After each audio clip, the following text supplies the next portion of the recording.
CNC 핵심가치 선포, 우리가 오른손을 들고 하나님 앞에 우리의 정체성에 대해서 고백하겠습니다. 나는 누구인가? 하나님의 자녀이다.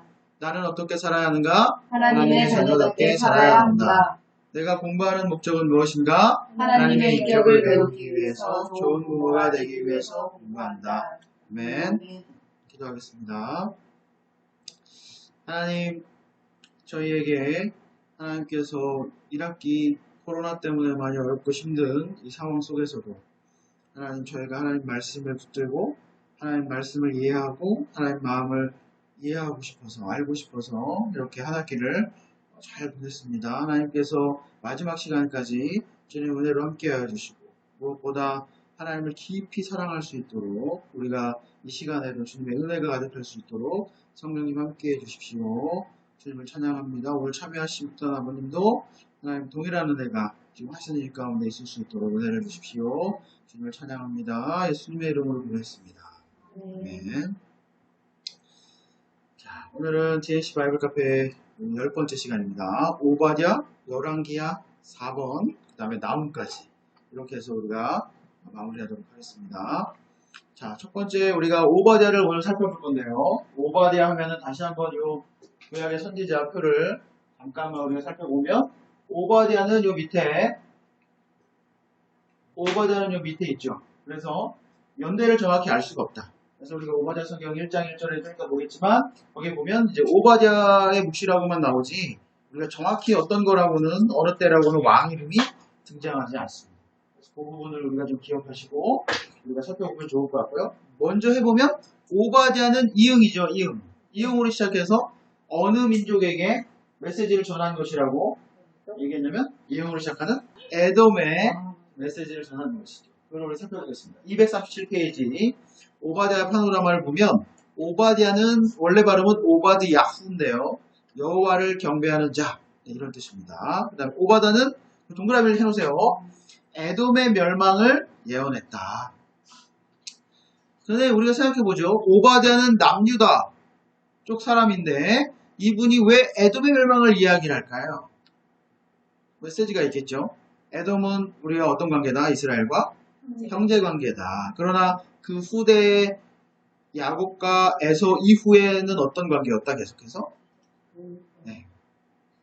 싸우는 왜 가족인데 나보다 못한 가족이 있을 수도 있잖아요. 네. 그런 식으로 아주 좀 가슴 아픈 이야기지만 그렇게 서로 아주 안 좋은 그런 관계였다. 여호와께서는 만국을 벌할 날, 만국을 벌할 날이 반드시 있다. 이게 이사야서에서 우리가 지난번에 봤었죠. 그 다음에 하나님은 도덕적인 문제로 심판하신다. 형제를 사랑하지 않고 형제에게 함부로 하고 형제가 고통당할 때 박수치고 우리가 아모스에서 지난 시간에 했었는데 각 나라의 제목들을 쭉 얘기하실 때 에돔의 제목은 뭐였냐면 기억 혹시 나실까요? 형제에게 분을 품은 죄. 그래서 형제에게 분을 품은 죄에 대해서 도덕적인 문제죠. 그 다음 여호와는 심는 대로 거두게 하신다. 이게 여호수아서에도 나왔던 이야기인데 성경은 본인이 심는 대로 거두는 겁니다. 왜 내가 이런 일을 당해야 돼? 라고 잘 생각해보면 갑자기 하나님이 나에게 어려운 일을 주셨어. 이렇게 우리가 이해하지 말고 그렇게 이해하기 전에 그럴 수도 있겠지만 그렇게 이해하기 전에 우리가 먼저 생각해야 되는 것은 내가 어떤 부분을 점검해야 될 것인가? 어떤 부분이 우리 가정에 회복이 필요한 것인가? 이 부분에 대해서 우리가 돌아볼 필요가 있겠다. 이런 거 살펴보면 좋겠습니다. 여호와는 에돔 땅을 영원히 심판하신다. 현재 에돔은 존재하지 않죠. 그리고 에돔이 있었던 땅도 지금 보면 어려움을 지금 사람이 살고 있지 않죠. 다 비워져 있습니다. 성경대로 되는 겁니다. 여호와는 이스라엘로 회복하게 하셨다. 이스라엘 다시 회복하게 하신다는 얘기고요. 여호와는 의인에게 보상하시고 악인에게 보응하신다. 우리 여기다가 좀 우리가 체크를 해놓을 필요가 있습니다. 의인에게는 반드시 보상하십니다. 우리가 이 땅에서 살아가는데 우리가 예수 믿는 것 때문에 어려운 일을 당하고 우리가 예수 믿는 것 때문에 이 예수 믿는 것 때문이라는 거는 예수 믿으니까 핍박당하고 이런 건 거의 없잖아요. 우리가 그런 얘기가 아니라 예수를 믿고 하나님을 사랑하기 때문에 그분의 말씀과 기준을 우리가 배웠어요. 그래서 그 말씀과 기준으로 살아가려고 하다 보니까 주변에 있는 사람들이 우리에게 손가락질하고 야 너 혼자 깨끗한 척하지 마 이런 식의 이야기를 하고 우리에게 다가올 수 있다는 얘기죠. 저도 처음에 예전에 GNC 할 때 학원을 이제 했었단 말이에요. 그래서 학원을 할 때 제가 가장 고민했던 문제는 이 세금 문제를 어떻게 할 것인가. 이 부분이죠. 이게 처음 운영하고 또 사업을 하는 사람들은 이 부분이 고민이 되는 거예요. 어떻게 해야 되는가. 그래서 세무사를 만났습니다. 아주 어릴 때죠. 세무사를 만나가지고 얘기를 했더니 그분이 그대로 신고하는 건 아니다. 적당히 줄여서 신고하면 된다. 라고 얘기를 했어요. 근데 사실 저희는 그게 크지가 않기 때문에 그대로 신고하겠다. 제가 이렇게 얘기를 했죠. 그랬더니 이제 그분이 저에게 권해줬던, 제가 그때 20대 중반이니까 저에게 권해줬던 말씀은 잘 몰라서 그러는데 여기가 이렇게 신고해버리면 옆에 있는 큰 학원들이 어려움을 겪는다. 그러면 본인 하나 때문에 주변이 어려움을 겪을 수 있기 때문에, 왜냐면 옆에 엄청 큰 학원이나 우리나 세금이 비싸게 나오면 뭔가 이상한 거잖아요. 그러니까 그렇게 되기 때문에 안 된다. 그래서 저희가 해달라 뭐 이렇게 이제 했던 적이 있거든요. 이런 부분이에요. 이렇게 했을 때 과연 주변 사람들이 야, 넌 참 정직하다라고 얘기할 것인가? 아니면 혼자 유난 떤다고 얘기할 것인가? 이런 부분에 대해서 우리는 도전을 받게 된다는 거예요. 그러나 이런 부분들은 하나님이 뭐 하신다? 보상하신다. 합법적으로 할 수 있는 것들은 우리가 최대한 절세를 하겠지만 그렇지 않은 것들은 정직하게 우리가 하는 거죠. 우리가 현금을 좋아하죠. 가게에서. 현금을 좋아하는 이유는 뭡니까? 세금 안 내려고 하는 거죠. 결국에는 현금이 기분 좋아서가 아니라. 그러니까 그래서 우리가 이런 부분들에 대해서 고민해 봐야 되는 거죠. 그래서 특별히 우리가 장사를 하거나 자영업을 하시는 그 하나님의 자녀들은 이런 부분에 대해서 좀 고민을 깊이 해보시고 하나님의 기준을 살 필요가 있습니다. 악인에게 보응한다. 그래서 악인은 반드시 하나님이 잘 되는 것 같지만 어떻게 하신다? 갚으신다. 그것은 분명하다. 성경의 약속이다. 그래서 에돔에 대한 멸망이 이사야 34장, 예레미야서 49장, 에스겔서 35장, 아모스 1장 1절부터 2절, 12절까지 여기에 지금 성경에 계속 얘기하고 있습니다. 성경의 여러 선지자들이 이렇게 계속 얘기한다는 것은 어떤 의미가 있겠죠? 반드시 일은 일어난다. 이런 의미가 있습니다. 오바댜는 우리가 어떻게 닉네임을 붙이냐면 에돔의 멸망을 예언한 선지자, 이렇게 이름을 붙이시면 되겠고요. 그래서 제가 오바댜의 이응과 에돔의 이응을 묶어가지고 머릿속에서 오바댜 하면 에돔으로 이렇게 이응 이렇게 넘어갈 수 있도록 외우시면 더 좋을 것 같습니다. 오바댜의 사역을 좀 보면요. 오바댜 1장 1절에 보면 오바댜의 묵시라 이렇게 시작하죠. 주 여호와께서 에돔에 대하여 거기 정확히 나오죠. 에돔에 대하여 이와 같이 말씀하시니라. 우리가 여호와께로 말미암아 소식을 들었나니 곧 사자가 나라들 가운데 보내심을 받고 이르기를 너희는 일어날지어다. 우리가 일어나서 그와 싸우자 하는 것이라. 그러니까 하나님의 천사들이 사자들이 이제 에돔과 싸우겠다. 지금 이렇게 하고 있는 거죠. 보라, 내가 너희를 나라들 가운데서 매우 작게 하였으므로 내가 크게 멸시를 받으리라. 보세요. 여기 지금 단 한 줄입니다. 하나님께서 에돔을 나라들 가운데 매우 작게 미약하게 만드시겠다. 그래서 내가 크게 멸시를 받을 것이다. 이 한마디 하시면 어떻게 되는 거예요? 나라는 망하는 겁니다. 우리가 역사를 공부하면서 확실하게 알 수 있는 것은 나라가 흥하고 망하는 것은 정치가들의 어떠한 리더십이 아니라 하나님이 세우실 것인가 말 것인가에는 하나님의 말씀대로 공의와 정의가 흐르는 그런 나라인가 아닌가가 중요하다는 거예요. 그래서 이 부분을 우리가 꼭 기억하시면 좋겠고 3절에 보면 너의 마음의 교만이 너를 속였다. 너무 내가 잘 되고 있고 너무 내가 강해 보이는 거예요. 이런 상황에 딱 들어가니까 어떻게 해요? 자기 스스로 자기를 속이는 겁니다. 교만해져가지고. 우리도 우리 삶에 이럴 수 있죠. 바위 틈에 거주하며 높은 곳에 사는 자요. 이렇게 얘기하고 있어요. 실제로 이제 밑줄을 쳐놨는데 거기다 좀 써보겠습니다. 바위 틈에 거주하고 높은 곳에 산다. 실제로 바위 틈에 거주했고 높은 곳에 살았죠. 여기를 우리는 뭐라고 합니까? 페트라라고 합니다. 페트라.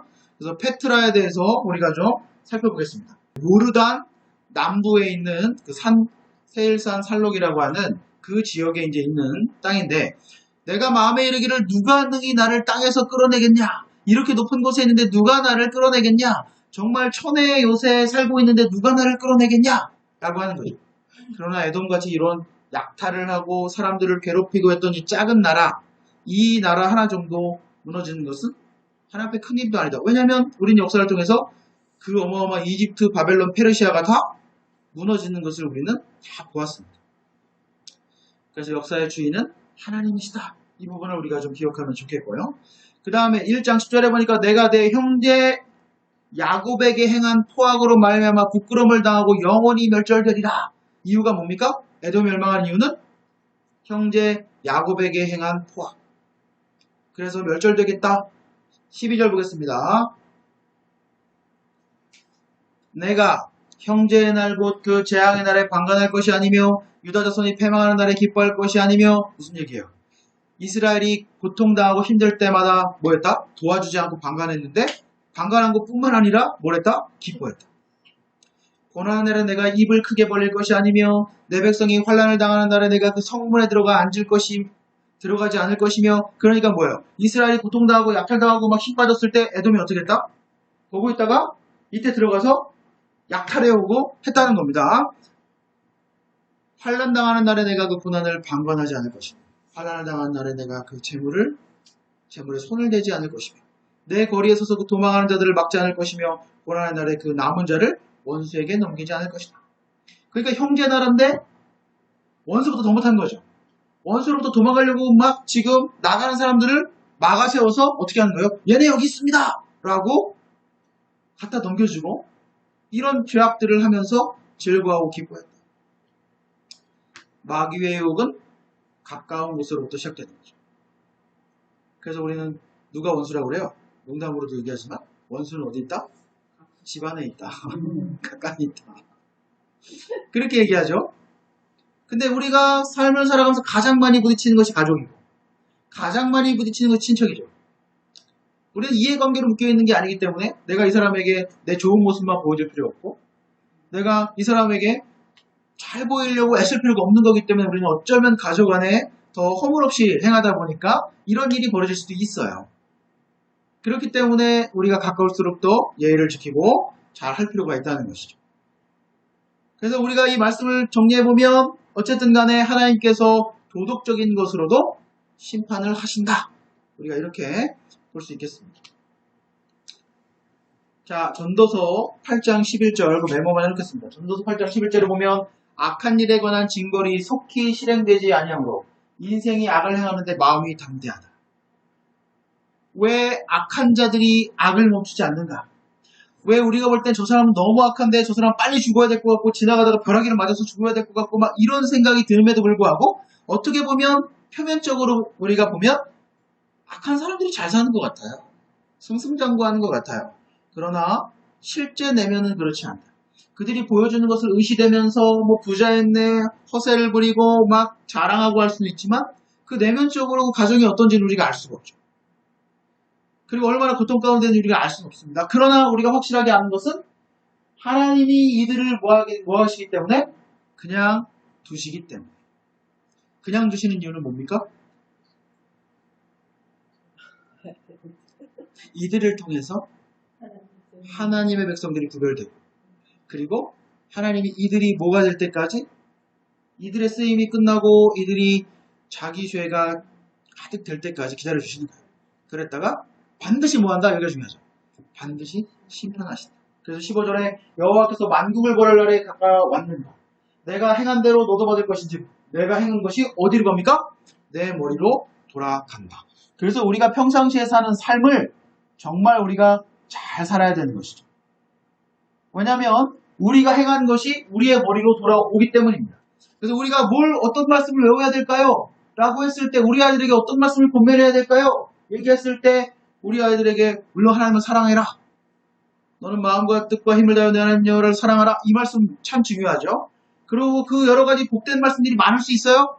그러나 이런 말씀들을 우리가 정말 중요하게 생각하는 거죠.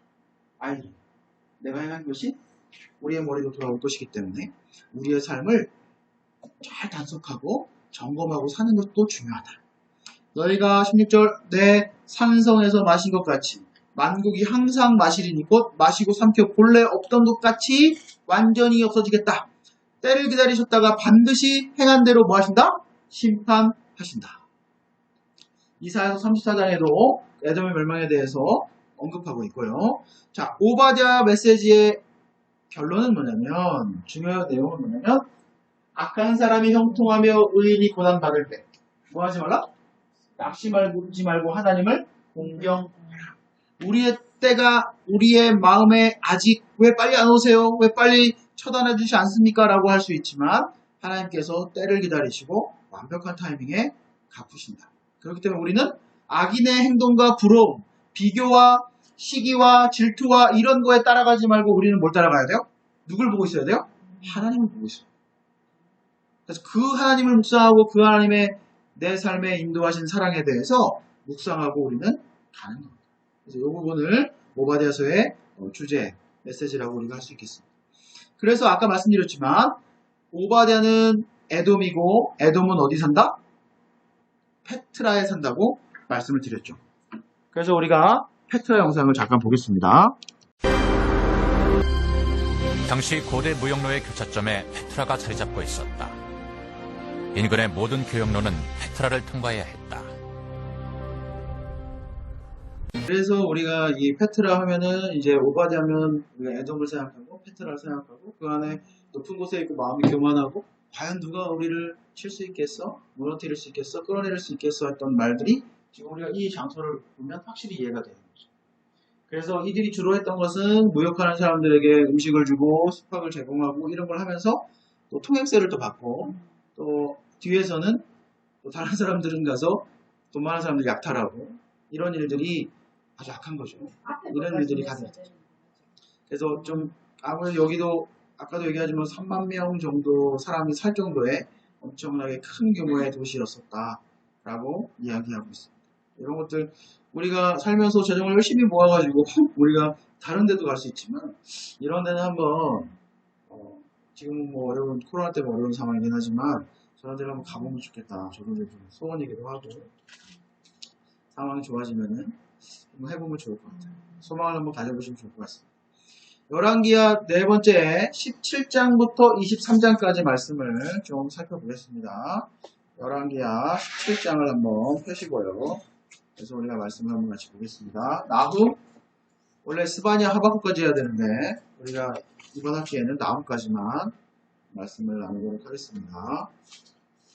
열왕기하 17장에는 일단 기본적으로 뭐가 나오냐면 북왕국이 멸망하는 이야기가 등장하게 됩니다.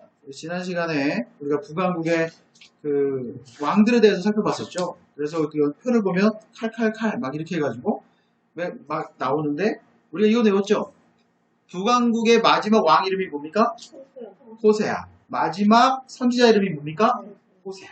그래서 이 열왕기하 17장에는 누구 이야기가 당연히 나오냐면 호세아 왕의 이야기가 나옵니다. 그래서 이스라엘의 죄로 인한 결과 이스라엘의 죄 때문이다. 그럼 우리는 이거 성경을 우리가 안 읽어봐도 알 수 있는데 어떤 죄일까요? 대표적으로 하나님께 범죄하는 건데 우상숭배하는 거죠. 그 다음에 또 어떤 죄냐면 우상숭배하면서 하나님의 말씀을 버리고 어떤 규칙을, 어떤 원칙, 어떤 계명을 따라갔겠어요? 이방신들이 말하는 계명을 따라갔다. 이게 이스라엘의 죄죠. 그 결과라고 이제 17장 7절부터 18절까지 말씀을 하고 있습니다. 그 다음에 두 번째 18장부터 20장까지는 남유다의 히스기야의 공과 그래서 히스기야가 잘한 것과 잘 못한 것 이 부분에 대해서 우리가 좀 살펴보겠습니다. 히스기야의 아버지가 혹시 누군지 기억이 나세요? 맞습니다. 정신 나간 아하스. 지난 시간에 했죠? 그 아들이 이제 히스기야인데 히스기야가 잘하고 잘못한 부분들 우리가 함께 이사야 36장 39장에 나오는 이야기를 오늘 좀 함께 해보겠습니다. 그 다음에 세 번째는 므낫세의 악행. 그래서 남왕국에서 가장 오랜 세월 55년이라는 긴 세월을 다스리는 왕이 므낫세인데 이 왕이 얼마나 악했는지 이런 부분들을 우리가 좀 오늘 나눠볼 것이고 우리가 21장 뒤에 나훔이라고 성경에다가 표시를 합니다. 그래서 21장까지 우리가 말씀을 열왕기하를 읽고 그 다음에 나훔서를 보면 되겠습니다. 그 다음 네 번째는 아주 중요한 인물이 하나 나오는데 요시야라는 아주 훌륭한 왕이 나오죠. 요시야의 개혁. 그래서 요시야의 개혁이 나옵니다. 그 다음 다섯 번째로는 23장부터 해가지고 31절부터 37절까지 보면 이제 멸망으로 남유다가 향해 가는 거예요. 그래서 23장 뒤에는 우리가 하박국, 스바냐, 예레미야 이렇게 우리가 살펴보도록 하겠습니다. 자, 207페이지에 있는데 이거 뭐 그냥 보시면 될 것 같아요. 우리가 북왕국의 이제 왕조죠. 그래서 우리가 오늘은 이 아홉 번째라고 써있는 호세아에 대한 이야기를 우리가 좀 살펴보도록 하겠습니다. 자, 호세아가 왜 아수르가 와서 쳤다고 그랬죠? 호세아를? 우리가 스가랴부터 쭉 해가지고 요단강 서편 땅, 동편 땅 계속 싸우다가 그렇죠. 이 호세아를 누가 아수르에서 세워줬는데 잘 처음에는 잘 하다가 갑자기 어느 쪽으로 붙어요? 이집트, 애굽 쪽으로 붙어버리니까 아수르에서 와가지고 처단을 하는 겁니다. 근데 놀랍게도 남한국도 같은 일을 계속 반복해요. 오늘 그 사건을 우리가 좀 살펴보도록 하겠습니다. 북왕국이 멸망했습니다. 몇 년도? 722년. 이 정도는 우리가 외워야 됩니다. 722년 아수르에 의해서 멸망당합니다. 북왕국의 수도는 어딥니까? 사마리아죠. 사마리아가 얼마 동안 포위당하냐면 3년 동안 포위당합니다. 자, 포위당하는 작전이라고 그랬어요. 보통 옛날에 우리가 뭐 우리나라 사극 같은 거 보면은 막 적들이 와가지고 막 기어 올라가고 하는데 이스라엘 지형은 더더욱이나 그랬고 옛날 전쟁은 그런 전쟁은 사실 너무 무모한 전쟁이에요. 리더가 우리가 너무 압도적이다 하면은 뭐 중국에서 옛날에 막 다른 나라 중국에서 막 쳐들어오고 했을 때 압도적이다 하면은 막 그렇게 힘으로 밀어붙이지만 그렇지 않고서는 너무 큰 손해를 보기 때문에 그냥 뭐 하면 돼요? 포위하고 뭐 할 때까지? 먹을 게 떨어져서 항복하고 굶어 죽을 때까지 기다리면 되는 거예요. 그러니까 그런 작전들을 썼는데 얼마 동안이나 했다? 3년 동안이나. 대단하죠. 아스루 왕 살만에셀이 사마리아 사람들을 할라, 호산, 하볼 하숫가와 메대 여러 고을에 흩어버리고 아스루 사람들을 사마리아에 심었다? 무슨 얘기입니까? 아스루 왕이 와가지고 사마리아를 점령한 다음에 사마리아 사람들을 데려다가 아스루가 점령한 땅들에 갖다 놓고 그 땅에 있는 사람들을 어디로 데려와요? 사마리아로 데려온다는 것이죠. 이게 무슨 정책입니까? 민족 혼합 정책입니다. 식민지 정책이죠. 민족 혼합 정책.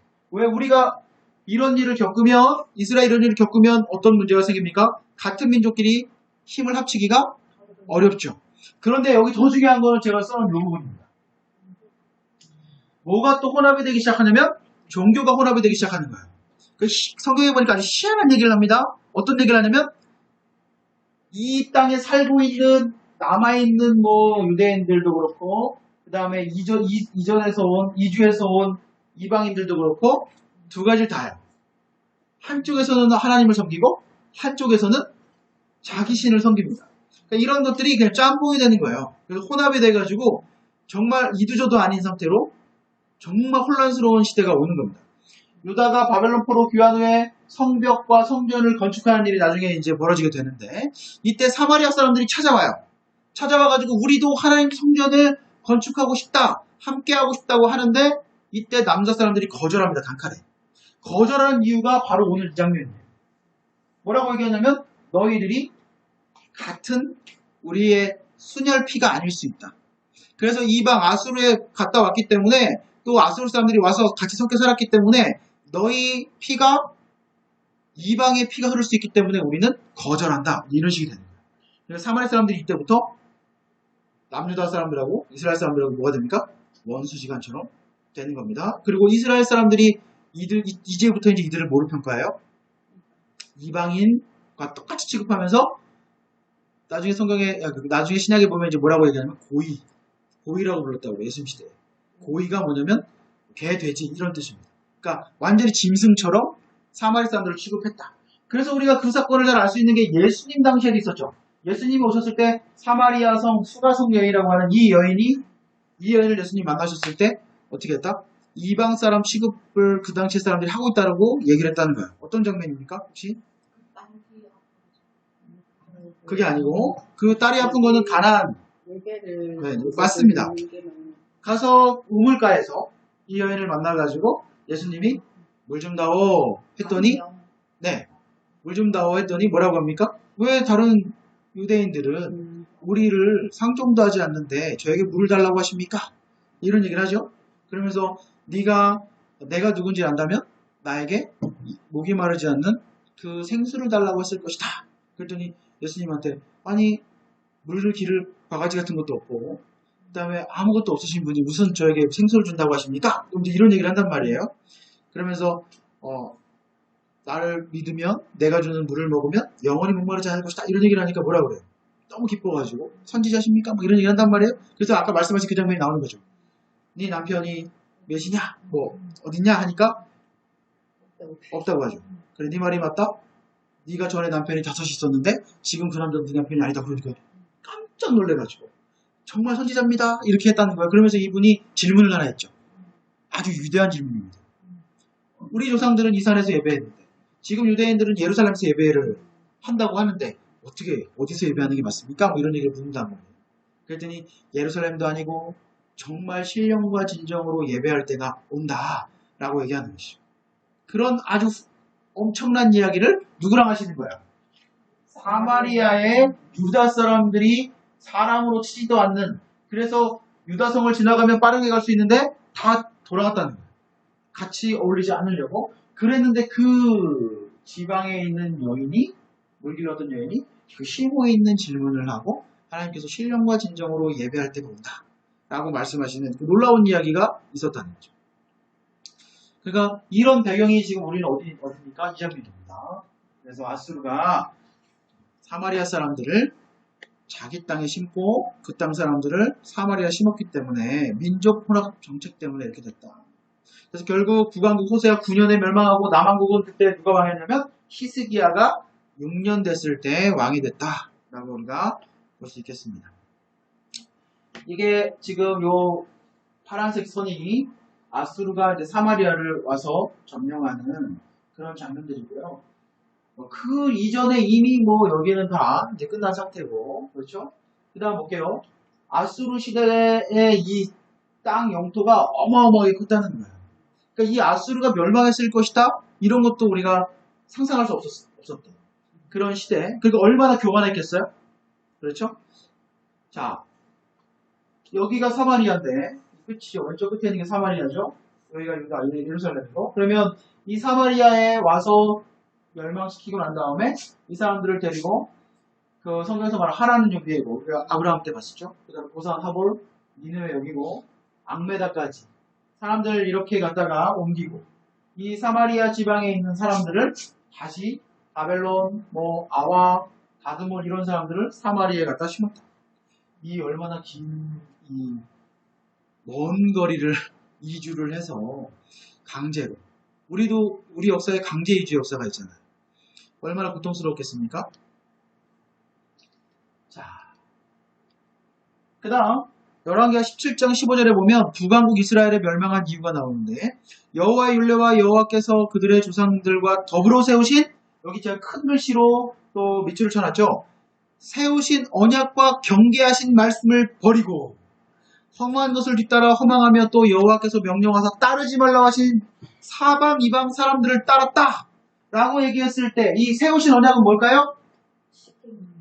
십계명입니까? 또 조금 더 우리가 정확하게 구체적으로 얘기해보자면 무슨 언약일까요? 그렇죠. 시내산 언약이죠. 그 다음에 경계하신 말씀을 보겠어요.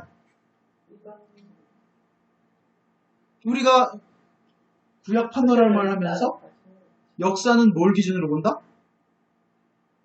역사의 인물들을 보면서 어떤 걸 기준으로 잘 살았는지 못 살았는지 본다? 레위기. 그러니까 뭐예요? 경계하신 말씀은 레위기 신명기 말씀이 되는 거죠. 그러니까 시내산 언약과 레위기 신명기 말씀을 버리고 하나님과 하셨던 그 약속을 버리고 너희들이 계약을 깼다. 그 말씀 하시려고 계시고 17장 23절에 보면 여호와께서 그의 종 모든 선지자를 통하여, 자, 모든 선지자 하신 말씀대로 드디어 이스라엘을 그 앞에서 내쫓으신지라. 그럼 모든 선지자는 누굴까요? 우리가 배웠던 그 앞에 있었던 요나, 아모스, 호세아 이런 선지자겠죠. 북왕국에 3명밖에 없으니까. 그런 선지자를 통해서 말씀하신 대로 내쫓으신지라. 이스라엘이 고향에서 아수르에 사로잡혀가서 오늘까지 이르렀더라 하면서 저 당시에 열왕기하를 정리하신 분이 오늘까지도 거기 있더라 라고 지금 말씀하고 있는 겁니다. 그래서 말씀드린 대로 시내산 언약과 레위기의 말씀을 버려서 멸망했다. 북왕국이 멸망한 이유는 명확한 겁니다. 약속을 어겼고 하나님 그 약속대로 하신 거예요. 하나님 말씀을 버리고 배반했기 때문에. 자, 그 다음 볼게요. 17장 25절에 보면 그들이 처음으로 거기 거주할 때 이 그들은 누구냐면 이스라엘에 새로 이주온 이방인들을 말하는 겁니다.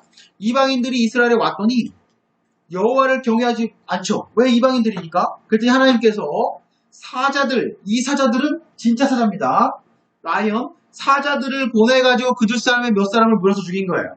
그랬더니 이 사람들이 깜짝 놀래가지고 이들에게는 어떤 개념이 있습니까? 그 땅에 그 땅의 신이 있다. 이런 개념이 있기 때문에 얼른 상소를 써가지고 아스로 왕에게 이제 얘기한 거예요. 이 땅에 오니까 우리가 이 땅의 신을 섬길 수 없기 때문에 방법을 모르니까 우리가 사자들에게 물려 죽는 이런 재앙을 겪었습니다. 어떻게 합니까? 라고 했더니 27절에 뭐라고 얘기해요? 아스로 왕이 명령하여 이르되 너희는 그곳에서 사로잡혀 온 제사장 한 사람을 그곳으로 다시 데려가라. 그러니까 뭐예요? 북왕국에서 잡혀온 이스라엘 사람, 레위 사람이었겠죠? 제사장을 다시 파견하는 겁니다. 사마리아로 파견해가지고 그 땅 시내법을 우리에게 가르치게 하라. 그 제사장 중에 한 사람이 와서 베델에 살면서 백성에게 어떻게 여호와를 경외할지를 가르쳤더라. 이게 참 하나님 입장에서 기가 막힌 일입니다. 그렇게 수많은 우리가 뭐 창세기부터 아니더라도 출애굽기부터 생각해보고 여호수아부터 생각해봐도 그 수많은 기적과 많은 것들을 일으켜가지고 이 적과 끓는 가나안 땅에 딱 데려다 줬는데 결국 이들이 스스로 하나님을 버렸기 때문에 어떤 방법을 쓰시는 거예요? 이방의 왕이 우리의 원수 나라, 우리를 멸망시킨 그 나라 왕이 강제로 지금 뭐라는 겁니까? 하나님 경외하는 법을 배워라! 지금 이렇게 명령이 내려오는 거예요. 하나님 입장에서는 얼마나 마음이 지금 아프시겠어요. 이때부터 아까 말씀드린 많은 민족들이 여호와를 경외하기도 하고 아로새긴 우상들을 함께 섬기기도 하고 하는 일들이 이제 벌어지게 됩니다. 40절에 뭐 이런 얘기가 있죠. 이렇게 하나님이 기회를 주셨음에도 불구하고 그들이 듣지 않고 오히려 이전 풍속대로 행했다. 하나님의 아픈 마음이 우리가 좀 느껴질 수 있는데 맹수도 협조적이죠. 사자들도. 아스로 왕도 전도하라고 아스로 왕도 하나님 섬기라고 사람을 보내가지고 강제로 명령을 내렸죠. 근데 돼야 안 돼요. 안 됐죠. 왜 안 됐을까요? 몰라요. 말씀을 잘 몰라서 성경을 가르치는 교사가 문제예요. 이 사람이 와서 정말 열과 성으로 이 민족을 새롭게 해야겠다라고 사명감을 갖고 했을까? 그렇지 않았을 가능성도 높고 우리가 볼 때는 성경을 가르치지 않았고 성경을 모르니까 이 사태가 온 거잖아요. 그렇기 때문에 성경을 가르치는 교사가 문제입니다. 지금 이 시대도 이게 절실히 필요해요. 그래서 저희가 성경을 어떻게든 함께 잘 바르게 나누고 가르칠 수 있는 교사로 우리가 성장돼야 되고 그게 우리 삶의 목적이 되어야 돼요. 사명이 뭡니까? 자, 사명이 뭡니까? 인간의 사명은 창세기 1장 28절 뭡니까? 생육하고 번성하고 땅에 충만하고 정복하고 모든 것을 다스리라 하신 그 말씀이죠. 우리는 그렇게 위해서 자녀들을 양육하고 하나님 자녀로 살게 하고 우리는 여기에 우리 모든 에너지를 쏟는 겁니다. 그런데 지금 이 시대에도 뭐가 필요합니까? 성경을 가르칠 수 있는 교사가 너무 절실히 필요하다.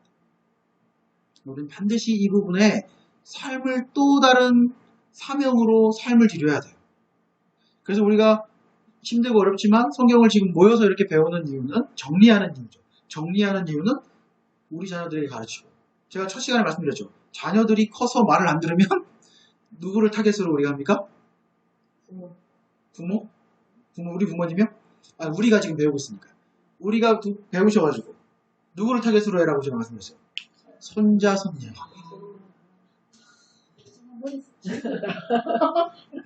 왜 우리 애들이 너무 컸으니까. 우리 애들이 커서 지금 앉혀놓고 성경을 하자 그러면 애들이 내가 알아서 할게요. 이럴 수도 있고 또 지혜씨 애들은 또 뭐라고 할 수 있어. 내가 더 많이 알 수도 있는데 라고 이제 할 수 있다고 했죠. 그렇기 때문에 어떻게 해요? 손자, 손녀를 타겟으로 해가지고 얘들이 태어나기만 하면은 좀 말을 알아듣고 뭔가 할 만할 때 되면은 맛있는 거 해가지고 옆에 딱 앉혀놓고 할머니, 할아버지의 이야기를 쭉 말씀을 이제 이야기식으로 우리가 저희가 하는 것처럼 풀어주는 거죠.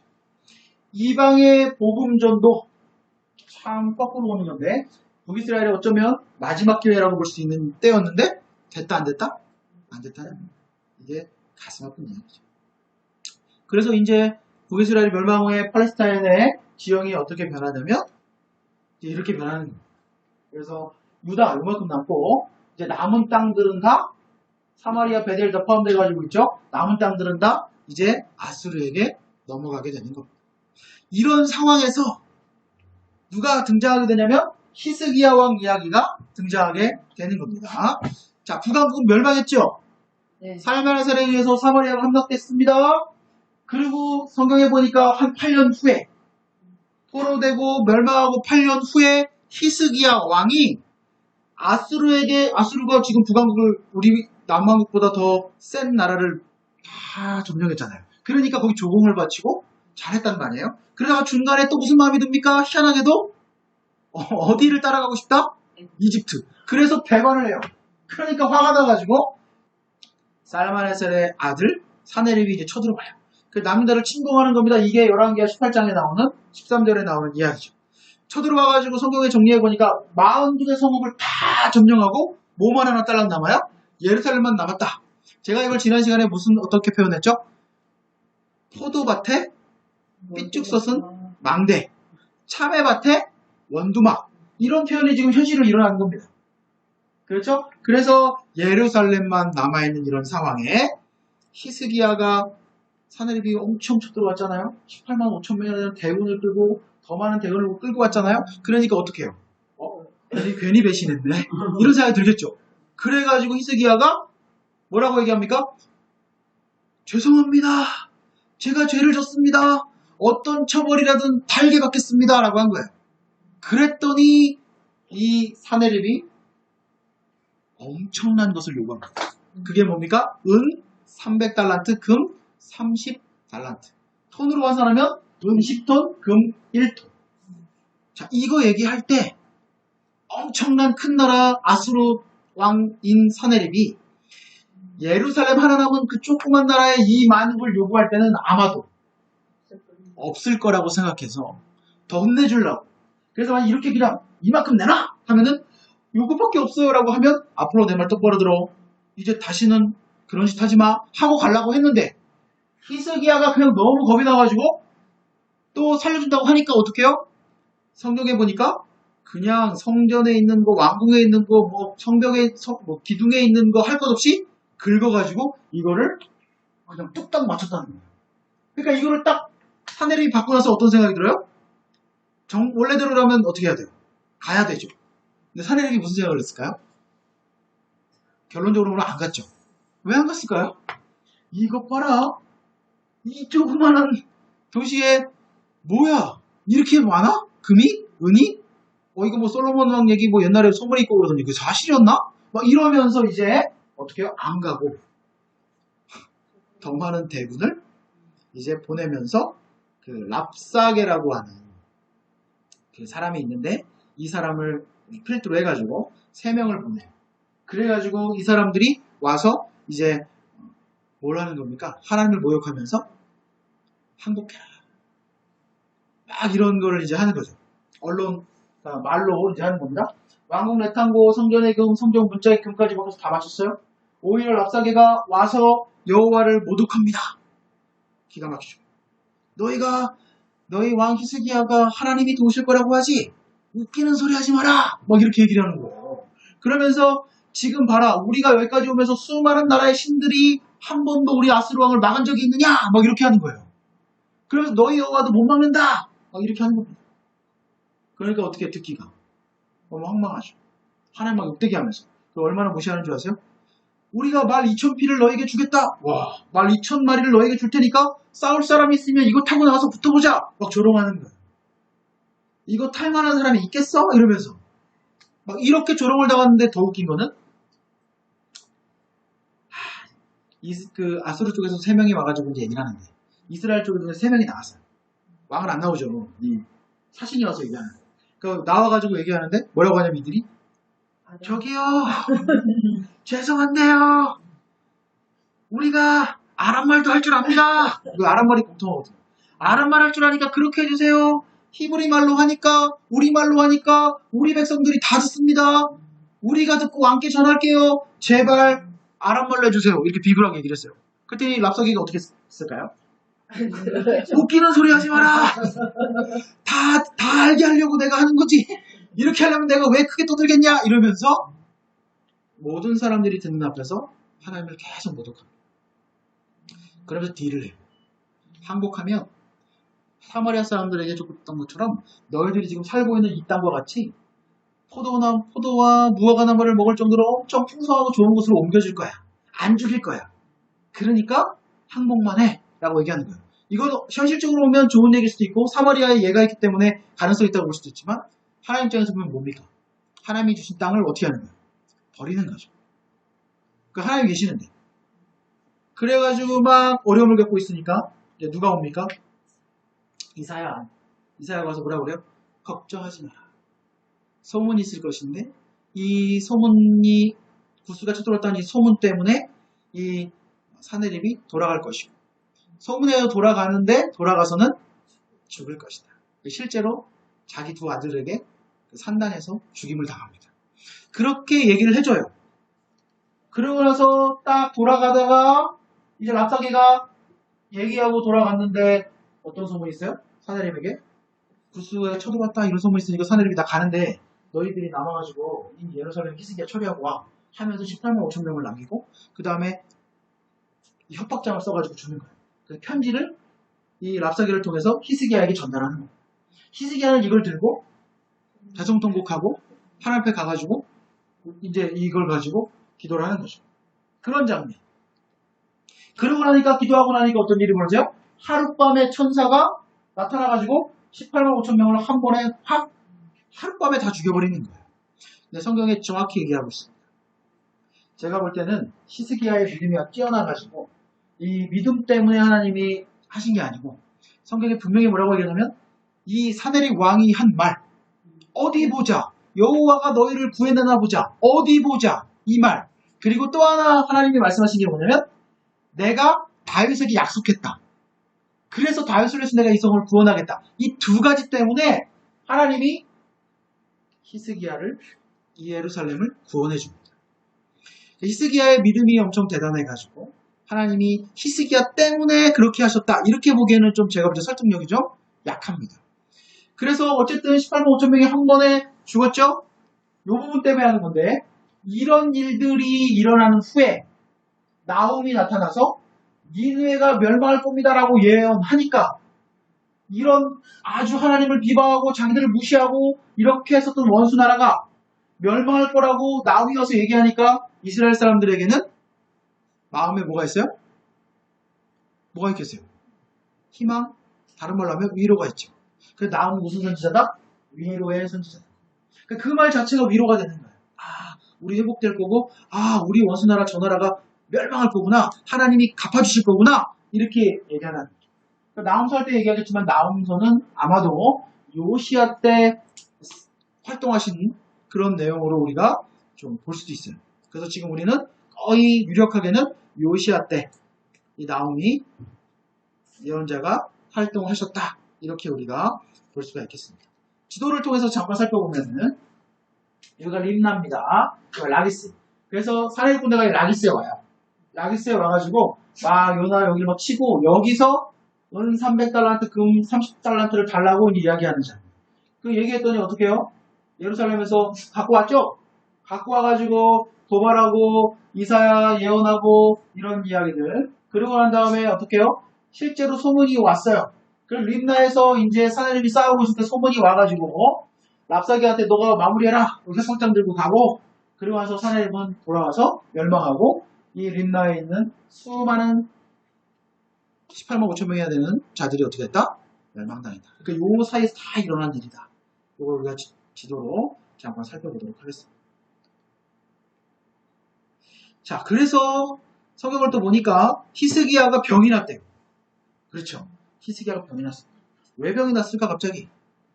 그래서 저희가 그냥 추측해 보기로는 화병 난 게 아닌가. 주님한테 기도하면 이렇게 한 번에 해결될 것을. 그 가진 모욕을 다 겪고 이게 내가 왕의 체면도 이게 말이 아니고 하나님 체면도 말이 아니고 이렇게 된 게 아닌가 해서 혹시 병이 났대요. 근데 그 병이 척추가 썩어지는 병이다. 이렇게 얘기합니다. 이 병이 났는데 이사야가 왔어요. 히스기야에게 뭐라고 했을까요? 병이 걸렸잖아요. 그래서 이제 죽을 때가 됐잖아요. 그러니까 이사야가 와서 뭐라고 했을까요? 고쳐줬을까요? 죽을 준비해라. 이제 마무리해라. 라고 얘기했다는 거예요. 그러면 하나님의 선지자가 와서 이렇게까지 얘기했다면 히스기야는 어떻게 해야 돼요? 받아들이고 마무리할 준비를 해야 되는 거죠. 히스기야가 성경에 보니까 초반에는 굉장히 잘했어요. 개혁도 하고 그리고 모세 시대 때 있었던 노뱀을 이 당시까지 우상 숭배하는 일이 있었는데 그것도 다 없애버리고 아주 잘했단 말이죠. 그러니까 히스기야가 그거가 있기 때문에 어떻게 했냐면 하나님 앞에 가가지고 하나님 앞에 그냥 엎드려가지고 대성통곡하면서 그냥 심히 통곡했다. 방송대하면서 우는 거예요. 근데 하나님 또 울면 또 마음이 약하십니다. 죽겠다고 살려달라고 막 우니까 하나님이 어떻게 하시겠어요? 그래, 살려주겠다. 병을 낫게 해주겠다. 3일 만에 네가 성전에 올라가게 될 것이다. 이렇게 얘기를 했단 말이에요. 그런데 저는 그 다음 여기를 좀 봤습니다. 히스기야가 병에서 회복됐는데 이사야가 집에 가다가 하나님이 야, 너 가서 히스기야 병 낫게 해줘라. 그래서 네가 얘기해줘라. 라고 딱 갔는데 갈 때요. 저는 이 부분을 묵상하면서 좀 이상하다고 생각했어요. 상처에다가 히스기야 상처에다가 무화과를 반죽해서 그거를 약으로 발라주고 그런 것들을 하면서 나아요. 근데 보세요. 이사야 정도 되고 하나님이 그 전날에 천사를 통해 18만 5천 명을 다 죽이시는 일까지 다 보여주셨는데 가서 그냥 기도해주고 자 이제 왕이 기도하신 걸 하나님이 들으셨기 때문에 병이 나았습니다 하면 나을 수 있죠. 그래 안 그래요? 네. 그런데 굳이 이사야가 이걸 약을 만들어가지고 해줬다는 것은 제가 볼 때는 히스기야의 믿음이 약했다. 그래서 이걸 보여주는 거죠. 우리가 아이들이 어디 아파요. 그러면 막 울어요. 그러면 어릴 때 우리가 어떻게 해요? 안 발라도 되지만 뭘 발라주고 밴드 하나 붙여주면서 자 이거 붙였으니까 날 거야 그러면 애들이 좋아하죠. 금방. 그런 것처럼 아마도 그런 게 아닐까? 약 붙여서 났을까 봐요? 이 죽을 병이? 주님이 죽을 준비하라고 하셨는데 이런 생각이 드는 거죠. 그러면서 또 뭘 기가 막힌 걸 요구하잖아요. 징조를 구합니다. 병원님이 났는데 제가 3일 만에 성전에 올라갈 그 증거가 뭐 있어야 되지 않겠습니까? 아, 병이 났는데? 그럼 왜 증거가 뭐 필요해요? 믿으면 되지? 그런데 증거를 요구하는데 어떤 걸 요구해요? 해 그림자를 뒤로 10도. 그럼 지구의 자전을 뒤로 시간을 거꾸로 거슬러 가는 것처럼 뒤로 돌려달라는 거예요. 왜? 앞으로 가는 거 쉽다는 거죠. 그건 누가 해봤나? 그건 쉽대요? 그러면서 뒤로 가게 해달라. 이렇게 얘기한단 말이에요. 그러면서 주님이 15년 생명 연장된 것에 대한 증거로 실제 해 그림자를 뒤로 10도 옮겨가게 하셨다는 거죠. 그럼 여기서 우리가 중요한 부분이 나오는데 시험에 나옵니다. 15년 수명이 연장됐는데 이게 우리가 많은 설교에서 보면 굉장히 좋은 것처럼 얘기해요. 얼마나 믿음이 있으면 기도해가지고 생명을 하나님이 15년이나 연장시켜주는 그런 히스기야의 믿음과 기도를 본받아야 된다고 얘기하지만 제가 계속 성경을 보고 하면서 히스기야를 이해하면서 아 그게 아니구나.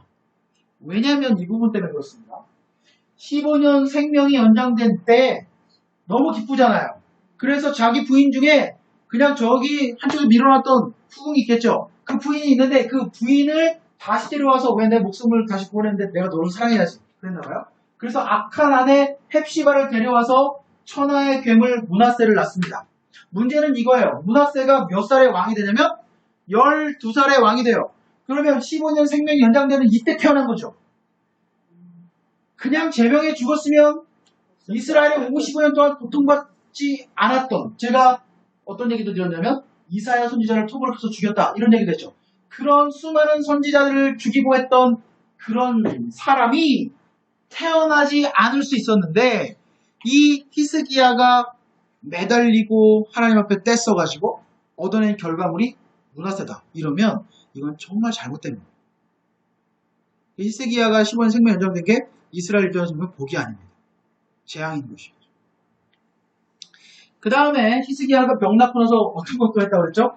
바벨론이 아수르의 속국이었는데 아수르를 치고 싶은데 소문에 의하니까 18만 5천 명을 한날에 죽여버린 왕이 있다. 그게 이스라엘이다. 그래서 제가 처음에는 성경에는 병문안처럼 이제 온 것처럼 성경에 써있지만 제가 아마도 동맹 맺으려고 왔을 것이다. 그런데 와서 보니까 사실을 알고 병문안으로 변경했을 것이다. 이게 제 추측이죠. 우리가 해석하는 거죠. 히스기야가 자만해가지고 뭘 했어요? 금을 다 보여줬죠. 그래서 이사야가 와가지고 당신이 다 보여줬기 때문에 어떻게 한다고요? 다 빼앗기고 바벨론으로 다 멸망당해서 건너갈 것이다. 이렇게 얘기했다는 겁니다. 자, 여기 볼게요. 이사야의 멸망. 11기하 20장 17절에 보면 이사야가 멸망을 예언합니다. 여호와의 말씀의 날이 이르니 왕궁의 모든 것과 왕의 주상들이 오늘까지 쌓아뒀던 모든 것을 다 바벨론으로 옮겨갈 것이고 18절 또 왕의 공무수 날 아들 후손입니다. 아들은 아니에요. 다 후손도 아들이라고 칭했기 때문에 아들 중에서 사로잡혀 바벨론 왕의 황관이면 내시, 포로 이런 건데 포로가 될 것이라고 말씀하셨습니다. 그러면 할아버지 된 입장에서 히스기야는 어떻게 해야 돼요? 이런 말을 들었습니다.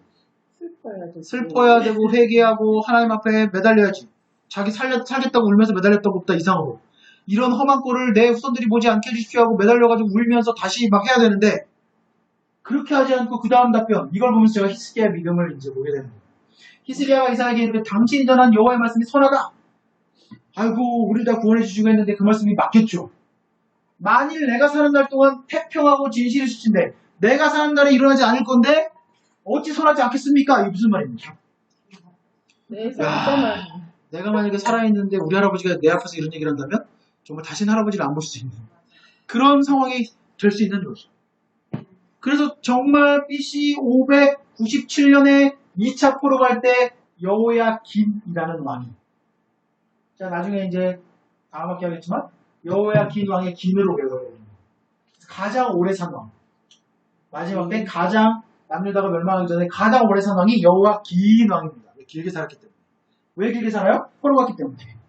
그래서 여호야긴 왕 때 이 이야기가 성취됩니다. 이 정도의 믿음을 갖고 있는 사람이 히스기야예요. 그러니까 히스기야가 정말 하나님 앞에 믿음을 가지고 기도해가지고 18만 5천 명이 대승을 거두고 그렇게 한 것이 아니다. 아까 두 가지 말씀드렸죠. 하나는 사내립이 했던 악한 말들에 대해서 하나님이 그대로 갚아주시는 것이고 보여주시는 것이고 또 하나는 누구에게 약속하신? 다윗에게 약속하신 그 약속을 성취하시기 위해서 그렇게 하는 것이다. 나훔서를 우리가 살펴보겠습니다. 나훔서는 1장부터 3장까지 아주 짧은 성경이기 때문에 나훔 뭡니까? 위로의 선지자다. 니느웨는 오랫동안 유적을 찾을 수 없었어요. 그래서 니느웨라는 아수르라는 큰 제국에 대해서 사람들이 다 거짓말이다. 믿을 수 없다. 성경은 이렇게 얘기했단 말이에요. 요나서도 거짓말이다. 요나서는 사람들이 거짓말하고 할 만하죠. 네, 물속 뱃속에 들어가서 나왔다는데 3일 만에 나왔다는데 이거 무슨 말도 안 된다. 이렇게 이제 얘기했단 말이에요. 그런데 1820년에 영국의 클라우드 제임스 리치라는 사람이 이제 모술이라는 지역을 답사하면서 1845년에 고고학자 레이아드라는 그 팀이 니느웨를 확인합니다. 그 니느웨의 규모가 약 길이가 50km, 넓이가 약 16제곱킬로미터라고 어마어마하게 크대요. 계속 발굴 중이랍니다. 아주 이렇게 살살살살살 이렇게 발굴하잖아요. 나훔은 니느웨의 멸망을 예언했습니다. 여호와는 투기하시고 보복하신 하나님이시다. 질투하신다. 노하기를 더디하시지만 반드시 뭐 하신다? 심판하신다. 지금 누구랑 얘기가 비슷합니까? 오바댜랑 이야기가 비슷하죠. 그 다음에 회개할 줄 모르는 아수르는 음란과 마술로 만국을 미혹하던 니느웨는 완전히 멸망할 것이다. 그래서 나훔의 예언은 BC 612년에 성취됩니다. 그럼 우리가 알 수 있듯이 612년에 아수르가 멸망하기 때문에 그럼 나훔은 그 전에 얘기했겠죠. 멸망 전에. 이 정도는 우리가 이제 생각해 볼 수 있는 것이죠. 그래서 요나 때 멸망 당했어야 되는데 이게 중요한 겁니다. 그때 다 회개했었죠. 니느웨가. 그러고 나서 이 610년이면 150년이라는 시간이 연장됐어요. 요나 때문에. 아수르. 그 전에 멸망했었어야 되는 건데 그 이후에 150년 이후에 이제 멸망당할 것을 나움이 이야기합니다. 니느웨의 멸망 소식이 유대인들에게는 큰 위로가 됐다. 그래서 우리 닉네임이 위로의 선지자다. 이렇게 우리가 좀 정리해서 볼 수 있겠습니다. 아까 그래서 저희가 요 앞에 뭘 봤냐면 히스기야 왕 때 사네립이 쳐들어와가지고 했던 말들이나 또 18만 5천 명을 하나님께서 멸망시키는 일들이나 이런 걸 함께 본 겁니다. 그런 모욕과 어려움 속에서 이스라엘 사람들에게 전해졌을 때 얼마나 큰 위로가 됐을까? 이렇게 우리가 볼 수 있겠고요. 지도로 좀 잠깐 살펴보면 모술이라는 데가 어디냐면 우리가 창세기 하란 했었죠. 아브라함의 고향 하란 했었고 그 바로 밑에 지금 니네베라고 되어 있는 데가 니느웨인데 그 옆에 모술이죠. 이 지역이 이제 니느웨입니다. 지금 이라크 땅인가요? 그렇죠. 지금 이라크 땅입니다. 시리아가 아니에요.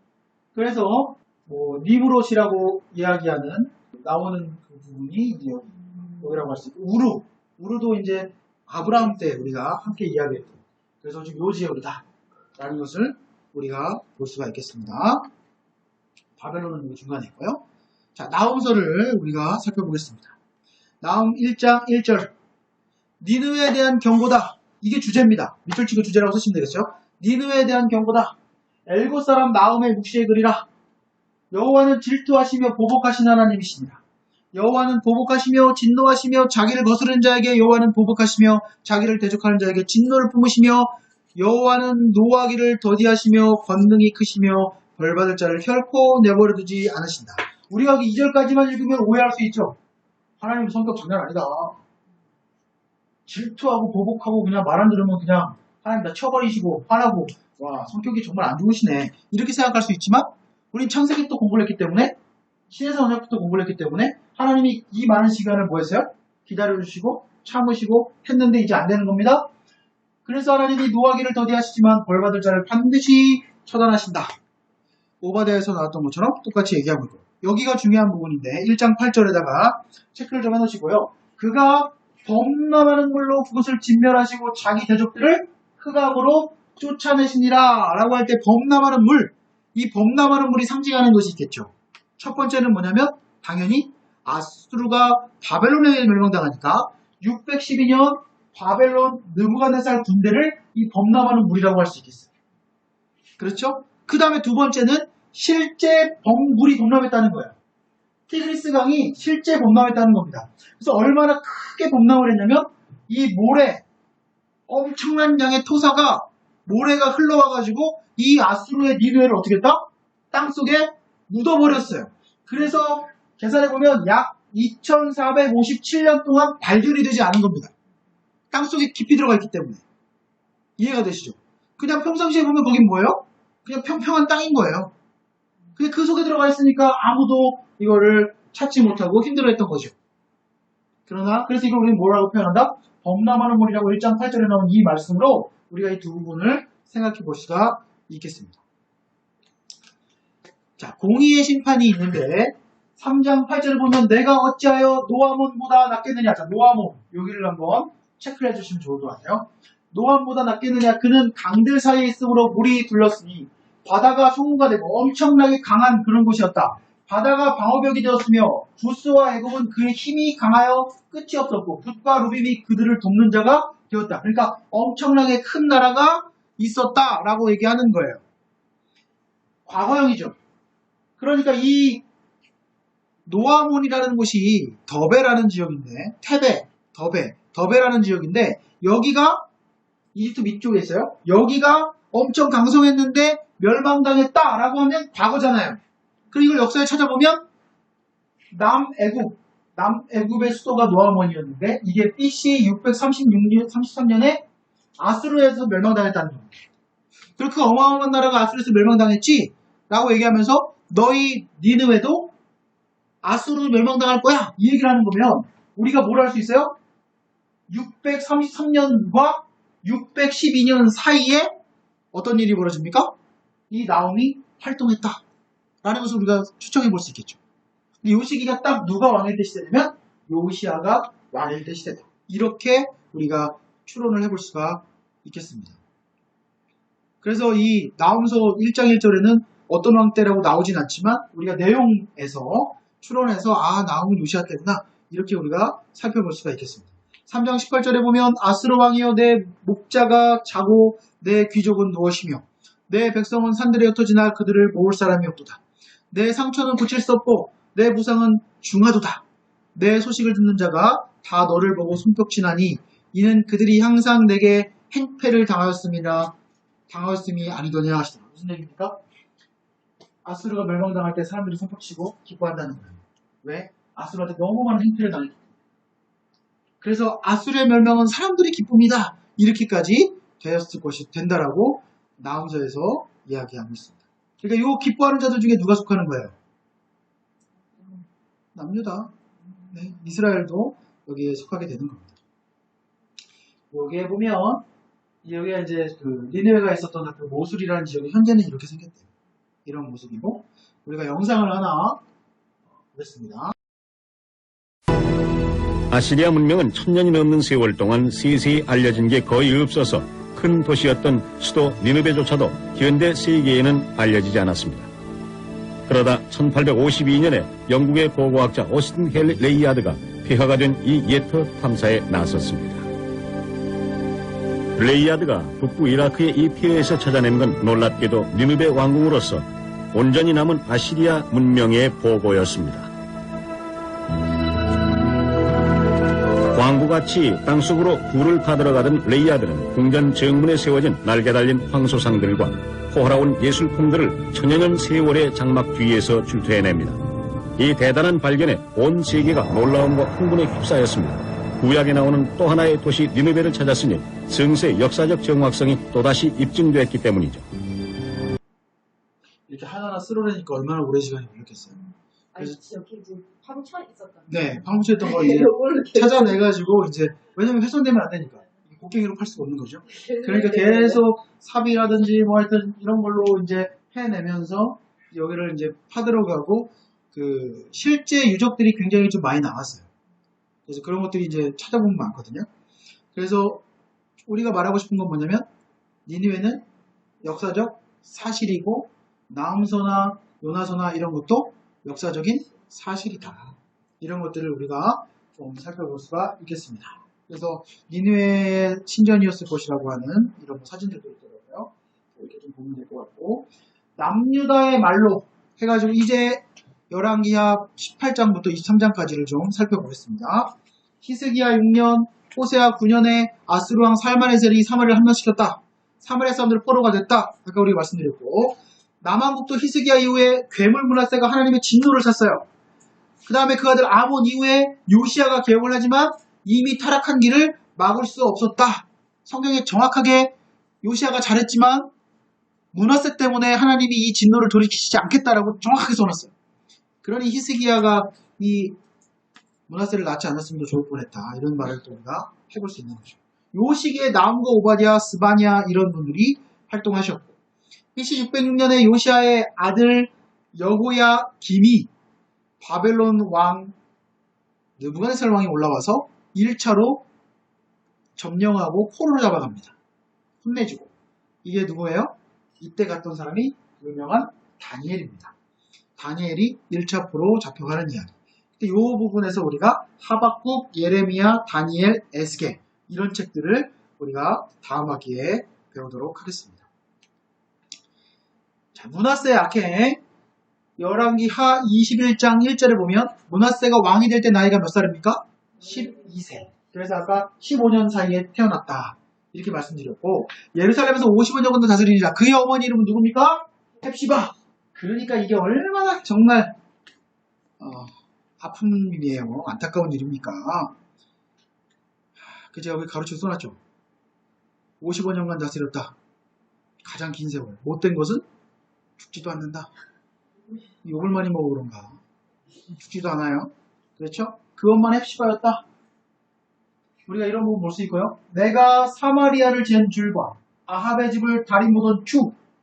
그러니까 결국 뭐예요? 사마리아도 하나님께서 보시고 이게 너무 악하니까 아수르에 멸망당했죠. 그 다음에 아합 집은 누구에 멸망당했죠? 예후죠. 그래서 이런 것들을 말씀하시면서 예루살렘에 베풀고 또 사람이 그릇을 씻어 엎고같이 우리 그릇 씻으면 설거지하고 딱 엎어놓잖아요. 그것처럼 예루살렘에 그냥 씻어서 엎어버리시겠다라고 말씀하는 겁니다. 남왕국 유다의 멸망이 선고되는 겁니다. 생떼를 써서 응답된 기도는 뒤끝이 좋지 않다. 그러니까 주님 앞에 우리가 목표를 정해놓고 달라고 계속 그렇게 하면 좋은 기도는 아니다. 이런 부분을 우리가 생각해 볼 수 있겠습니다. 지난 시간에 우리가 금식에 대해서 했었죠? 어떤 것, 금식의 원래 목적은 뭐다? 나를 위한 게 아니라 다른 사람의 결박을, 멍해를 풀어주는 것. 그게 하나님이 기뻐하시는 금식이다. 이렇게 말씀을 드렸죠. 그 다음에 므낫세 악행을 좀 정리해 보겠습니다. 아버지 히스기야가 헐어버린 산당을 다시 세웁니다. 기가 막히죠. 그 다음에 아합의 길로 들어섰다 얘기하면서 바알과 아세라, 이로할 성신, 하늘의 별을 섬기는 것들을 다 부활시켜가지고 경배하게 합니다. 여호와의 성전의 제단들과 성전 두 마당의 1월 성신을 위한 제단들을 다시 쌓았고요. 그 다음에 자기 아들을 인신제사합니다. 우리가 조상 중에서 인신제사 해가지고 정신 나갔다. 누굽니까? 아하스. 했는데 또 하는 거예요. 점치고 사수를 행하며 신접한 박수를 신임하고 이런 걸 다 하는 거죠. 자기가 만든 아로색인 아세라 목상을 성전에다 떡하니 세워놓고. 그 다음에 여기 중요합니다. 6번째, 무죄한 자의 피를 너무 많이 흘려서 예루살렘에 가득했다라는 표현이 성경에 나와요. 그만큼 자기 마음에 들지 않으면 충원하는 사람들, 신하들도 다 그냥 죽였다. 이렇게 우리가 볼 수가 있겠습니다. 그래서 우리가 정리해보면 모든 왕들 중에 최고의 악 중의 악이고 종합선물 세트다. 모든 이스라엘 역사 속에서 나올 수 있는 그런 악한 것들은 이 므낫세가 다 했다. 55년 동안. 우리는 그냥 성경을 보면서 그랬구나. 정말 나쁜 애라고 생각할 수 있지만 우리가 조금만 더 깊이 생각해보면 이 당시에 살았던 경건한 사람들이나 백성들은 어땠을까요? 너무 힘들고 고통스러운 상황을 겪고 있겠죠. 그리고 보세요. 우리 아이가 좀 똑똑해요. 그러면 정계나 이런 높은 자리에 보내려고 했겠어요? 아니요. 안 보내거든요. 왜? 보냈다가 우리 아이가 바른 말 해가지고 죽을 수 있기 때문에 그렇게 안 하는 시대였다는 거예요. 그러니 점점 더 악순환이 되는 거죠. 옆에서 입 바른 말만 하고 므낫세 비유만 바치는 사람들이 점점 자리를 차지하게 되는 거니까. 그래서 결국 탈무드에 보면 이사야를 톱으로 켜서 죽였다. 히브리서 11장 37절에 나오는 선지자를 죽인 이야기가 나오는데 이 톱으로 켜서 죽인 사람이 이사야다. 이게 므낫세가 했다. 이런 이야기들이 역사적으로 보면 또 있습니다. 요시야 계획을 살펴보면 22장 1절에 보니까 요시야가 왕위에 오를 때 나이가 몇 세입니까? 8세. 31년간 다스렸는데 그의 어머니의 이름은 여디다요. 자, 아까는 12사에 므낫세가 왕이 됐는데 그 어머니 이름이 뭡니까? 헵시바요. 여기는 어머니 이름이 여디다요. 성경에 두 어머니가 있지만 이 두 어머니는 극명하게 다른 겁니다. 우리는 어떤 어머니가 되고 어떤 부모가 될 것인가? 우리가 생각해 봐야 되는 거죠. 정말 여디다와 같은 어머니가 돼야 되겠죠. 요시야 2절. 요시야가 여호와 보시기에 정직히 하여 그 조상 다윗의 모든 길로 행하고 잘한 어머니와 치우치지 않았다. 이 놀라운 평가를 받습니다. 3절에 보니까 요시야와 18번째 해에 왕이 무술람의 손자 아살리야의 아들 서기관 사반을 여호와의 성전에 보냈어요. 그래서 성전에 보냈다가 어떤 일이 벌어졌냐면 성전을 왜 보냈냐면 성전을 수리하라고. 그 힐기야에게 얘기해서 성전을 수리하라고 이제 얘기해가지고 성전을 수리하고 있는데 이제 그 사반을 보낸 겁니다. 볼게요. 그게 몇 년, 성전을 이제 수리한 게 몇 년이 되냐면 계산해 보니까 요시야 18년, 그 앞에 아몬이 2년이에요. 그 앞에 므낫세가 55년이에요.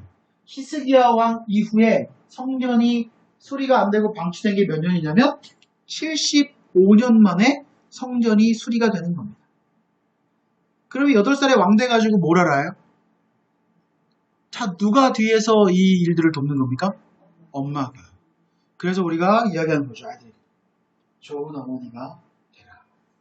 좋은 어머니는 하나님을 바르게 자녀에게 전하는 것이 좋은 어머니입니다. 그러려면 우리가 그 경험이 있어야죠. 하나님과 관계의 경험이 있어야 되는 겁니다. 그 다음 볼게요. 요시야 계획을 우리가 좀 정리해서 살펴보겠습니다. 열왕기하 22장 10절에 보니까 또 서기관 사반이 왕에게 말하여 이르되 제사장 힐기야가 내게 책을 주더이다 하고 사반이 왕께 와서 책을 하나 얻어왔어요. 수리하다 보니까 이런 책이 하나 발견됐습니다 해가지고 이 책을 가져와가지고 딱 읽어줬어요. 11절. 여기 너무 중요하니까 별표를 치세요. 왕이 율법책의 말을 듣자 곧 그 옷을 찢었대요. 이게 무슨 일입니까? 너무 듣기 힘들었을까요? 야 졸려. 옷을 찢었어요? 그게 아니죠. 이 말씀을 듣자마자 왕이 하나님이 하시는 말씀이구나. 그리고 그 다음에 나오는 말씀이죠. 우리 조상들이 이 책의 말씀을 듣지 않고 이 책이 우리를 위하여 기록된 모든 것을 행하지 아니하였으므로 여호와께서 우리에게 내리신 진노가 크다. 이걸 깨닫게 됩니다. 요시야 18년이니까 18번째 해니까 아까 나이가 몇 살이었죠? 8살에 왕 됐으니까 단순 계산해보면 26살입니다. 26살에 읽어주기만 해도 대성통곡하고 회개하고 온 나라가 회개할 수 있도록 그렇게 만들고 했던 사람이 요시야입니다. 신명기로 추정하는데 그렇다면 과연 우리는 26세 성경을 읽어줬을 때 우리는 어떤 반응을 이전에 했었을까요? 이게 지금 어릴 때부터 다른 거죠. 그렇죠? 이게 부모의 교육이겠죠? 여선지자 훌다에게 그래서 이 요시야가 사람들을 보내요. 그래서 훌다에게 그 예루살렘 두 번째 지역에 거주했다고 하는데 이 훌다에게 보내가지고 뭐라고 하냐면 이 책이 진짜 하나님의 말씀이냐 우리에게 주시는 메시지냐 라고 선지자에게 확인을 해요. 그랬더니 선지자가 책대로 재앙이 임할 것이다 라고 이야기해 줍니다. 근데 하나님이 요시야의 계획을 보시고 어떻게 말씀하시냐면 요시야 이후로 하나님이 이 재앙을 연기하시겠다라고 그렇게 하나님 말씀합니다. 그러면서 요시야에게 모든 재앙이 내 눈에 보지 못하리라 이렇게 하면서 이야기를 합니다. 자, 그러나 우리 비교해본 한 인물이 있어요. 요시야의 아들은 아버지는 이제 하나님이 들어준 이 말씀을 듣고 회개하고 완전히 하나님 앞에 돌아오려고 애를 썼는데 요시야의 아들 여호야김은 예레미야서에서 예레미야 책을 읽어주니까 한 장씩 찢어가지고 화롯불에 고구마 구워 먹는 화롯불에 태웠다는 거예요. 그러니까 아버지와 아들이 어때요 지금? 너무 다른 거죠. 그렇게 보면 요시야도 자식 교육이 좀 잘 안 됐다. 이렇게 우리가 볼 수 있겠습니다. 요시야 왕을 일찍 데려가신 이유 제가 이거 너무 중요하게 여깁니다. 열왕기하 22장 20절에다가 체크를 좀 해놓으시고요. 요시야 왕을 일찍 데려가신 이유는 네, 재앙을 보지 않게 해서 네, 평안히 묘실로 돌아가고 모든 재앙을 보지 않기 위해서 하나님 일찍 데려가셨다 이렇게 말씀하셨어요. 거기다 써놓으세요. 몇 살에 죽었냐면 39세에 죽습니다. 39세에 죽으면 일찍 죽은 거죠. 세상의 눈으로 보면 와 왕이 일찍 너무 죽었다 일찍 요절했다 이렇게 볼 수 있지만 하나님 입장에서 보거나 요시야 입장에서 보면 앞으로 올 만한 재앙들을 어떻게 하는 거예요? 피하게 하셨다는 하나님. 하나님이 사랑하셔서 요시야를 피하게 하셨다. 그러면 하나님 입장에서 하나님 생각과 우리 생각은 다른 거죠. 우리 입장에서 볼 때는 안 됐다지만 안 된 게 아니에요. 이 앞으로 올 환란이 너무 크니까 하나님이 일찍 데려가셨다. 이게 은혜죠. 이런 부분들을 우리가 또 묵상할 수 있어야 됩니다. 요시야의 개혁을 보면 국토를 다 수축하고 깨끗하게 하는데 1번 온 이스라엘이 모여 말씀을 통독하고 언약을 인신합니다. 대단하죠. 말씀 통독을 합니다. 신명기를 언약을 인신합니다. 여호와의 성전을 대청소하고 바알 아세라 이럴 성신 그냥 므낫세가 세워놨던 거 다 없애버리고 불살라버리고 남창의 집을 폐합니다. 동성애하는 하는 것들을 폐하고 옛적 우상 유다 왕들이 세운 전국의 모든 산당들과 제사장들 그러니까 예루살렘뿐만 아니라 그 주변에 있는 것들도 다 청소하는 겁니다. 목록에 들은 인신제사를 금지해요. 왕의 명령으로 앞으로 인신제사 드리면 안 된다라고 금합니다. 대단하죠? 태양을 섬기려고 그 조상들이 만들어 놓은 수많은 말들과 수레들 형상이 있는데 이런 것들을 다 불태워버립니다. 아하스 자기 할아버지죠. 그 위에 아하스의 다락 지붕과 므낫세가 성전 두 마당에 세운 제단들을 가루로 만들어버리고 다 제거합니다. 여기서 끝났을까요? 아니죠. 솔로몬이 세운 아스타롯, 그모스, 밀봉 그 산당과 우상들을 다 제거하고요. 여로보암이 베델에 세운 제단을 없앴다. 성경에 나오지 않지만 제가 볼 때 금송아지를 제거했을 것이다. 보고요. 아세라 목상이 목상을 다 불사릅니다. 그러니까 보세요. 예루살렘을 떠나서 유다를 떠나서 이제 어디로 가요? 사마리아까지 가는 거예요. 가서 다 청소하는 겁니다. 북왕국 이스라엘 왕들이 사마리아 각 성읍에 지어놓은 산당들과 제사장들을 다 제거합니다. 그 다음에 여기 중요합니다. 여기 별 펼쳐놓으세요. 사사시대 이후에 한 번도 드려지지 않았던 유월절을 이 요시야 왕이 부활시킵니다. 그래서 말씀대로 온전히 이걸 지킵니다. 그래서 하나님이 뭐라고 하셨어요? 요시야 이전과 이후에 이렇게 말씀을 통해 돌아온 왕이 없었다니까. 그 평가 때문에 하나님이 일찍 데려가시는 겁니다. 이유는 뭐예요? 잘해서, 어떤 걸 잘해서? 하나님 말씀대로 회복했기 때문에 되는 거죠. 유다 땅과 예루살렘의 신적한 자, 점쟁이, 드라빔, 우상과 모든 가증한 것을 다 제거했다. 모든 율법을 따라 여호와께 돌이킨 왕은 요시와 이전과 이후에도 없었더라 하면서 23장 25절에 정확하게 하나님이 요시야를 평가하고 계십니다. 근데 비극이죠. 그러나 므낫세로 인한 진노는 20년이 지나도 풀리지 않으셔서 23장 26절 27절을 보면 하나님이 므낫세 때문에 뜻을 돌이키시지는 않겠다라고 말씀하셨다는 겁니다. 자, 요시야가 너무 대단한 일을 했잖아요. 근데 이스라엘이 돌아오진 않았어요. 왜일까요? 이 개혁은 실패했습니다. 사실 그 뒤에 보면 만약 이 개혁이 성공했다면 뒤에 왕들이 살 때 그렇게 되면 안 되는데 다시 돌아간단 말이죠. 그러니까 왕은 열심히 했지만 누가 못 따라왔어요? 백성들이 온전하게 따라오지 못했다. 그러니까 뭐가 더 좀 더 잘했으면, 더 힘을 썼으면 좋을 뻔했냐면 말씀 교육이 힘을 썼으면 더 좋을 뻔했다. 이런 걸 우리가 볼 수 있겠고요. 이게 요시야 왕 때 당연히 하나님께 말씀대로 사니까 이 땅이 이 지도에 보듯이 엄청나게 넓게 이제 다시 흥왕하게 되는 겁니다. 자, 남유다, 유다 왕조 이 표를 좀 보겠습니다. 이 아달랴 빼고 20명이라고 19명이라고 했죠. 북왕조 19명이고 19명 하는데 우리가 지금 누굴 배웠어요? 히스기야 배웠고요. 그죠? 노병을 없앴다. 그 다음에 므낫세가 정말 모든 우상들과 모든 재단들을 다 부활시키고 아들을 인신제사했다. 그 다음에 그 아들 아몬이 2년 잠깐 했는데 아버지랑 지켜봤더니 똑같아요. 그래서 아몬을 죽여버립니다. 신하들이. 죽여버리니까 그래도 왕을 죽였어 하고 또 그 죽여버린 사람들을 또 죽여버리고 요시야를 왕으로 세워요.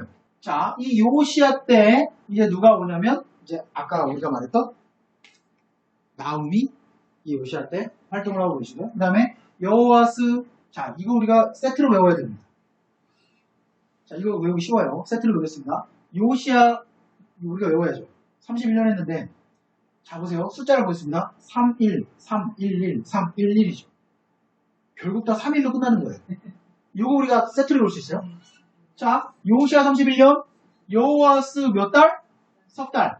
여기서부터 이제 라임 있죠. 3달, 11년, 3달, 11년. 이건 우리가 외울 수 있습니다. 요게 요시야를 외우기 어려운데 3달 11년이니까 3일로 되지. 그래서 31년. 이렇게 보면 이걸 쭉 우리가 외울 수 있는데 제가 17번, 18번, 20번은 같은 색으로 되어 있죠. 이유가 뭐냐면 형제입니다. 이 셋은 형제고 여호야킨 왕만 여호야김의 아들입니다.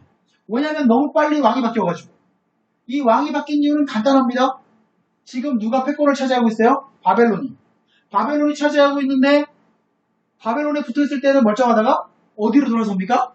이집트. 그러면 바벨론이 와서 하나 가르치고 너네 말 똑바로 들어. 그래서 여호야김 세우고 그럼 또 배반하면 또 와가지고 가르치고 그러면서 두 번째 바벨론 왕이 화가 나서 잡아간 게 여호야킨 왕입니다. 이 왕들 여호와스, 여호야kim, 여호야킨, 시드기야 이 네 명의 세트 중에서 여호야킨 왕이 뭐했다? 제일 오래. 왜? 포로가 있기 때문에 제일 오래 살았다. 나머지는 다 일찍 죽었다. 이렇게 우리가 보시고 마지막 왕이 시드기야라는 왕이 있었다. 이렇게 우리가 정리를 한번 해보겠습니다. 자, 요거를 간단하게 빨리 한번 볼까요?